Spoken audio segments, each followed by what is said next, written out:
నిన్న మా బండి సంజయ్ గారు అదేవిధంగా మా ఈటెల గారు ఒక ప్లేస్లో కూర్చొని పెట్టి వాళ్ళకి కాంప్రమైజ్ చేపిస్తున్నారు. అభయ్ పాటిల్ గారు ఇంకా మా డాక్టర్ లక్ష్మణ్ గారు అందరు కూడా వీళ్ళందరూ ఒకటైతేనే తెలంగాణలో భారతీయ జనతా పార్టీని ఇంకా మనం స్ట్రాంగ్ చేయొచ్చు. ఆ ఒక మంచి ఆలోచనతోని అందరు కూర్చున్నారు, మంచిదే. కానీ ఆ ఇద్దరు వ్యక్తులు ఒక్కటైతే తెలంగాణలో మన బీజేపీ గవర్నమెంట్ వస్తుందా నేను అడుగుతున్నా. ఈ ఇద్దరు ఒక్కటే ఉన్నారు, ఇద్దరు ఒకటే ఉన్నారు. ఓకే, కొద్దిగా మనసులో కొన్ని క్వశ్చన్లు ఉండొచ్చు, కొన్ని బాధలు ఉండొచ్చు, ఒక్కటేనారు, చాలా మంచిది. కానీ ఇవాళ భారతీయ జనతా పార్టీలో చాలా మంది సీనియర్లు అధికారులు సీనియర్ కార్యకర్తలు చాలా మంది ఉన్నారు. వాళ్ళ పరిస్థితి ఏంది వాళ్ళ పరిస్థితి? ఇవాళ ఎంతోమంది గతంలో మున్సిపల్ ఎలక్షన్ జరిగిన చాలా వరకు కార్పొరేటర్ గెలిచినారు.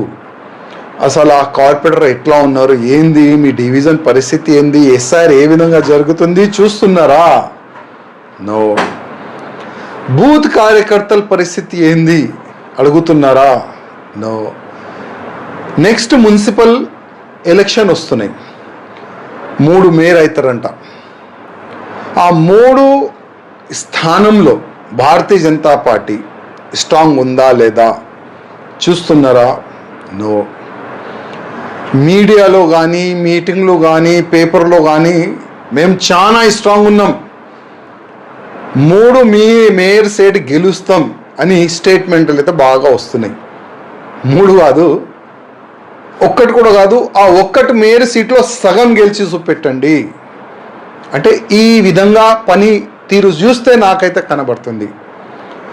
రామచంద్రరావు గారు భారతీయ జనతా పార్టీకి అధ్యక్ష అయి కూడా దాదాపు సంవత్సరం అవుతుంది. కానీ రామచంద్రరావు గారికి కొంతమంది ఆ అధ్యక్ష పదవిలో రావద్దు, కాంపిటీషన్లో మా రామచంద్రరావు గారికి కూర్చొని పెట్టినారు. ఆయన ఎంత బాధలు ఉన్నారో అది మాకు తెలుసు. ఎందుకంటే చేతు కట్టి ప్రెసిడెంట్ను పని చేయంటే ఏ ప్రెసిడెంట్ కూడా పని చేయలేడు.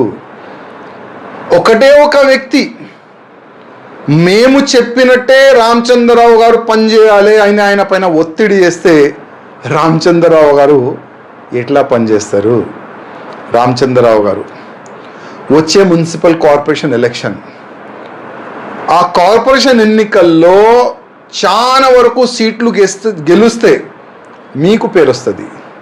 ఒకవేళ ఇప్పుడున్న కార్పొరేటర్లో సగం వస్తే అది మొత్తం మీ పైననే రాలేస్తారు. అది మీరు చూసుకోండి. అందుకోసం కేంద్ర అధికారులకి మీరు డైరెక్ట్ మాట్లాడి, మీరు చేతు కట్టేసినారు కదా వీళ్ళు, ఆ వ్యక్తుల గురించి మీరు డైరెక్ట్గా కేంద్ర అధికారులకు చెప్పండి. మీరు ఫ్రీ హ్యాండ్గా తెలంగాణలో వచ్చే మున్సిపల్ ఎన్నికల్లో మీరు పనిచేస్తేనే మంచి రిజల్ట్ వస్తుంది.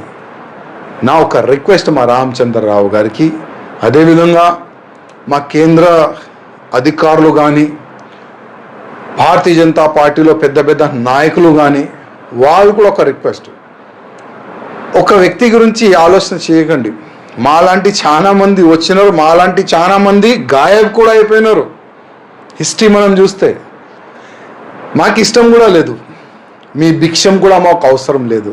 కానీ రిక్వెస్ట్, నాలాంటి చాలా మంది కార్యకర్తలు ఉన్నారు. ఒక్కసారి తెలంగాణలో డబుల్ ఇంజన్ గవర్నమెంట్ రావాలి, భారతీయ జనతా పార్టీ గవర్నమెంట్ రావాలి, కాషాయం రాజ్యం రావాలని చాలా మంది కలలు చూస్తున్నారు.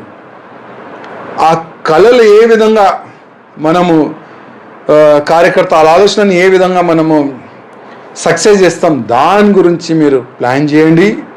ఆ 2-3లో ఉంది కదా ఈగోయిజం, ఆ ఈగోయిజంని పక్క పెట్టండి. లేకపోతే కేంద్రంకి వీళ్ళ ఈగోయిజం వల్ల, వీళ్ళ రాజ్యం వల్ల ఎంత డ్యామేజ్ జరిగింది పార్టీకి, అది కేంద్ర అధికారులకు చెప్పాలని మా రామచంద్రరావు గారికి నా ఒక రిక్వెస్ట్.